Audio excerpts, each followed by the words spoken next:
இன்றைக்கி நாம் செட்டிநாடு ஸ்டைல் நாட்டுக்கோழி சிக்கன் எப்படி பண்ணுறது பார்க்கலாமா?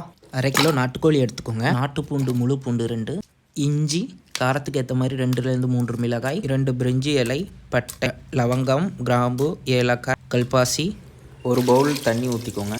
1 ஸ்பூன் மிளகாய் தூள், 1 ஸ்பூன் மஞ்சள் தூள், 50 கிராம் நல்லெண்ணெய், தேவையான அளவு உப்பு. கிளறி விட்டுக்கோங்க. ஏன்னா நீங்கள் 2லேருந்து ஒரு 4 விசில் வைக்க வேண்டியதாக இருக்கும். அப்படி நீங்கள் வச்சு எடுக்கும்போது இந்த மசாலாலாம் ஒன்றோட ஒன்றும் சேராமல் இருக்கும். அதனால் நீங்கள் கிளறி விட்டுக்கோங்க. இப்போ நம்மளுக்கு 4 விசில் கம்ப்ளீட் ஆகிடுச்சு. அதை இறக்கி வச்சு கொஞ்சம் ஆற வச்சு விசில் போன பிறகு ஓப்பன் பண்ணுவோம். கறி நல்லா வெந்து வந்துருச்சு. நீங்களே பார்க்கலாம், நல்லா சாஃப்டாக இருக்குது. வெந்த நாட்டுக்கோழி சிக்கனை ஒரு பவுலில் இப்படி தனியாக எடுத்து வச்சுக்கோங்க. வேக வைத்த சூப் தண்ணீரையும் ஒரு பவுலில் எடுத்து வச்சுக்கோங்க. இப்போ நம்ம மசாலா ரெடி பண்ண போகிறோம். இந்த அளவு தேங்காய் எடுத்துக்கோங்க. அது 2 மினிட்ஸ் நல்லா வதக்கிக்கோங்க. 5 வடமிளகாய், பட்டை, சோம்பு, சீரகம், கல்பாசி,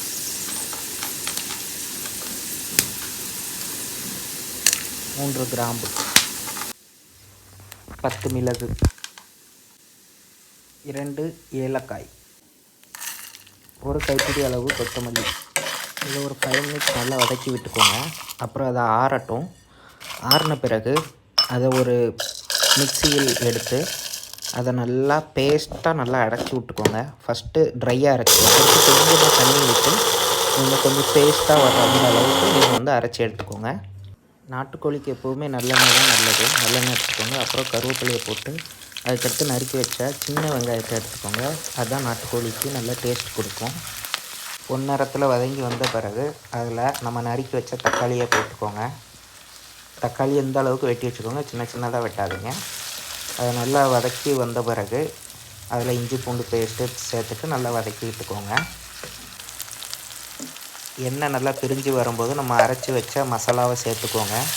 மசாலா நல்லா வதக்கி விட்டுக்கோங்க. அது பச்சை ஸ்மெல்லு போகிற அளவுக்கு. இன்னும் கொஞ்சம் நேரத்தில் எண்ணெய் பிரிஞ்சு வரும். அப்படி பிரிஞ்சு வரும்போது நம்ம தனியாக எடுத்து வச்சிருந்த நாட்டுக்கோழியை இதில் சேர்த்துக்கோங்க. கொஞ்சம் நல்லா வதக்கி விட்ட பிறகு அதில் நம்ம தனியாக எடுத்து வச்சுக்கிற தண்ணியை சேர்க்கணும். இப்போ நல்லா கிளறி விட்டுக்கோங்க. அதில் உள்ள தண்ணி மசாலா எல்லாம் சேர்ந்து வரணும். 10 to 15 மினிட்ஸ் நல்லா கொதிக்க விட்டுக்கோங்க. அதுக்கடுத்து கொதிக்க விட்ட பிறகு இந்த மாதிரி கொஞ்சம் ஆயில் பிரிஞ்சு வரும்.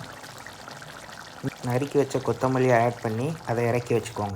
சுவையான செட்டிநாடு ஸ்டைல் நாட்டுக்கோழி சிக்கன் ரெடி ஆகிடுச்சு. நீங்களும் உங்கள் வீட்டில் ட்ரை பண்ணி பாருங்கள். உங்கள் கமெண்ட்ஸை எங்கள் கமெண்ட் செக்ஷனில் சொல்லுங்கள். இதே மாதிரி வீடியோவுக்கு நம்ம சேனலை சப்ஸ்கிரைப் பண்ணுங்கள்.